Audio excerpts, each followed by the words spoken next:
Күн суығанда жаз мезгілін сағындың ба? Давай екеуміз бірге летний пирог пісіретін боламыз. Бұл пирог клубникамен керемет үйлесетін, бір жасағаннан смело шығады ғой, қыздар.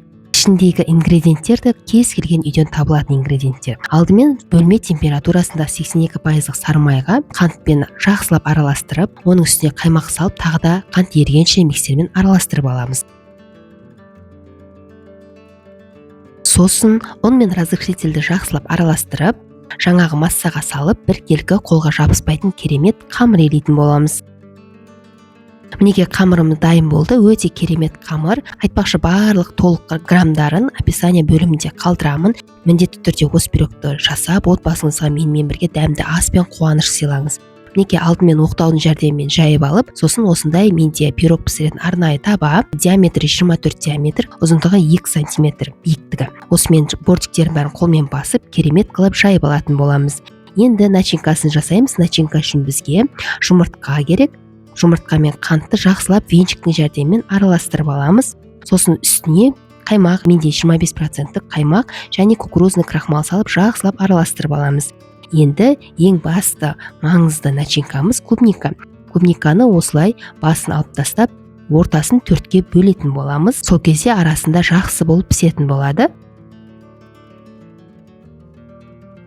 Мә қыздар, бұл пирогтың иесін айта алмайым бар ғой. Міндетті түрде жасаңыздаршы, керемет болады. Еще бұл пирог бір жасағаннан шығады, кез келген мектеп оқушысы жасай алады. Айтпақшы, қамырды жайғаннан кейін начинкасын дайындаймын дегенше тоңазытқышқа салып қойыңыздар. Неге енді қамырымыздың үстіне клубниканы салып аламыз, бір келкі қылып жайып шығатын боламыз. Сосын жаңағы начинканы үстіне салып, яғни құйып, лопатаның жәрдемімен ары-бері араластырып, клубникалар батқанша бір келкі қылып жан-жағына тегістеп жайып шығатын боламыз.